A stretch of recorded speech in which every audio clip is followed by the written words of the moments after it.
ರಾಜ್ಯದಲ್ಲಿ ನಿರಂತರವಾಗಿ ಬೀದಿ ನಾಯಿಗಳ ಹಾವಳಿ ಹೆಚ್ಚುತ್ತಾ ಇದ್ದು 15ಕ್ಕೂ ಹೆಚ್ಚು ನಾಯಿಗಳು ಯುವತಿಯೊಬ್ಬಳ ಮೇಲೆ ಏಕಾಏಕಿ ದಾಳಿ ನಡೆಸಿದ ಘಟನೆ ಬೆಂಗಳೂರಿನಲ್ಲಿ ನಡೆದಿದೆ.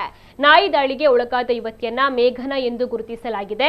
ವಿದ್ಯಾರ್ಥಿನಿಯ ಮೇಲೆ ನಾಯಿಗಳ ಗುಂಪು ದಾಳಿ ನಡೆಸಿದ ಪರಿಣಾಮ ಸಣ್ಣ ಪುಟ್ಟ ಗಾಯಗಳಾಗಿದ್ದು ಸಾರ್ವಜನಿಕ ಆಸ್ಪತ್ರೆಗೆ ದಾಖಲಿಸಿ ಪ್ರಾಥಮಿಕ ಚಿಕಿತ್ಸೆಯನ್ನು ನೀಡಲಾಗಿದೆ. ಅದೃಷ್ಟವಶಾತ್ ಯಾವುದೇ ಪ್ರಾಣಾಪಾಯ ಸಂಭವಿಸಿಲ್ಲ ಎಂದು ತಿಳಿದು ಬಂದಿದೆ.